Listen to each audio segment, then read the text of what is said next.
நம்மளுக்கு ஏதோ ஒரு ப்ராப்ளம் இருக்குது, உள்ள ட்ரிகர்ஸ் இருக்குது, அதனால் வந்து நம்ம விக்டிம் மாதிரி ஃபீல் பண்ணுறோமா அப்படின்னு சொல்லிட்டு நம்ம செல்ஃப் அவேர்னஸ் அது வந்து நம்ம தெரிஞ்சுக்கணும். செல்ஃப் இன்ட்ராஸ்பெக்ஷன் மூலிமா அது தெரிஞ்சுக்கணும். அந்த வந்து நம்ம மைண்ட் செட்டை ஷிஃப்ட் பண்ணுறது என்ன அப்படின்னு நம்ம ப்ராப்ளம் என்ன அப்படின்னு தெரிஞ்சதுக்கப்புறம் நம்ம வந்துட்டு அது மூலியம் அஃபர்மேஷன் சொல்லி இல்லை இனிமேட்டு அப்படி நடக்காதுன்னு சொல்லிட்டு ஷிஃப்ட் பண்ணுறது.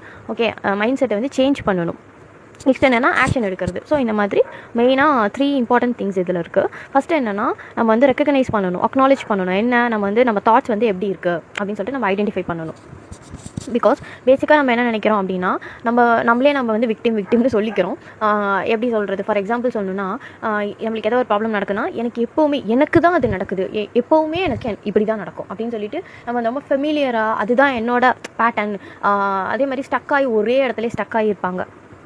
லைக் என்னென்னா மற்றவங்க எல்லாருக்கும் நல்லது நடக்கும், ஆனால் எனக்கு அப்படி நடக்காது. அப்புறம் வேறு என்ன, நான் ரொம்ப பாவம், இதெல்லாம் எனக்கு பழகிடுச்சு, இதெல்லாம் வந்து என்னோட ரெகுலர் லைஃப்பில் சாதாரணம் அப்படின்னு சொல்லிட்டு அதை க்ளோரிஃபை பண்ணுறது. ஸோ இந்த மாதிரி நீங்கள் வந்து அந்த உங்களோட தாட்ஸ் எப்படி இருக்குது, என்னால் எதுவுமே முடியாது, எனக்கு வந்து உங்களுக்கு நீங்களே ஹெல்ப் பண்ணிக்க முடியாது, அந்த மாதிரி பவர்லெஸ்ஸாக ஃபீல் பண்ணுறீங்க, ஹெல்ப்லெஸ்ஸாக ஃபீல் பண்ணுறீங்க, ஒரு லூப் மாதிரி உங்களுக்கு நடந்துகிட்டே இருக்குது, விக்டிமாக நீங்கள் ஃபீல் பண்ணுறீங்கன்னா ஸோ உங்கள் தாட்ஸை வந்து ஐடென்டிஃபை பண்ணுங்கள். இந்த மாதிரி இருக்கா உங்களுக்கு மைண்டில் வந்து இப்படி இருக்கான்னு சொல்லி ஐடென்டிஃபை பண்ணுங்கள். ஸோ ஆல்ரெடி நான் ஐடென்டிஃபை பண்ணுறதுக்கு நிறையா கொடுத்துட்டேன், இருந்தாலும் நீங்கள் உங்கள் தாட்ஸை வந்துட்டு ரெக்கக்னைஸ் பண்ணணும். அடிக்கடி உங்கள் மைண்டில் என்ன ஓடிட்டுருக்கு, விக்டிம்ஸ் வந்து எப்படி யோசிப்பாங்க அப்படின்றத நான் தாட் பேட்டர்ன்ஸ்னு கொடுத்துருக்கேன். ஸோ அதை வந்து பாருங்கள், இந்த மாதிரிலாம் உங்களுக்கு தாட்ஸ் வருதா அப்படின்னு சொல்லிட்டு. அண்ட் தென் உங்களோட எமோஷன்ஸ் எப்படி இருக்குது, சோகமாகவே இருக்கீங்களா, கோவமாக எப்போவுமே கோவப்பட்டுட்டே இருக்கீங்களா, சாதாரண விஷயம் தான் ஆனால் அதுக்கு கூட கோவப்படுறது.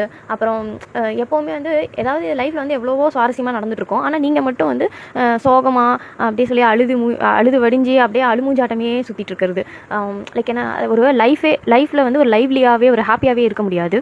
அந்த ஸ்மைலுன்றதே ஃபேஸில் இருக்காது, எப்போவுமே வந்துட்டு அப்படியே டல் அடிச்சுக்கிட்டு ஒரு மாதிரி உங்களை பார்த்தாலே அந்த பாசிட்டிவிட்டி இல்லாமல் அந்த மாதிரி உங்களுக்கு எமோஷன்ஸ் வந்து அந்த மாதிரி இருக்கா, எது உங்களை அப்படி டம்ப் பண்ணுது, எது வந்து டிப்ரெஷனாக அப்படி ஃபீல் பண்ண வைக்குது, எது உங்களை சோகப்படுத்துது, அதுக்கான காரணம் என்ன, அதெல்லாம் கண்டுபிடிங்க. நீங்கள் ஆக்சுவலி ஃபிசிக்கலாகவும் டவுனாக இருப்பீங்க, எமோஷனலியும் டவுனாக இருப்பீங்க, அதுக்கு ரீசன் என்ன அப்படின்னு சொல்லிட்டு அதெல்லாம் கண்டுபிடிங்க. ஓகே, அண்ட் தென் இப்போ கண்டுபிடிச்சதுக்கப்புறம் அதை வந்துட்டு நீங்கள் ரீரைட் பண்ணணும், ரீஃப்ரேம் பண்ணணும். உங்கள் தாட்ஸு உங்கள் எமோஷன்ஸ் எல்லாத்தையும் நீங்கள் மாற்றணும். ஓகே, எப்படி அப்படின்னா நிஜமாவே இது வந்து எனக்கு நடக்கிறனால சம்திங் ஏதோ ஒரு விஷயம் நடக்குது, என்னை அப்செட் பண்ணுற மாதிரி நடக்குதுன்னா நான் வந்து ட்ரூவாகவே எனக்கு ரொம்ப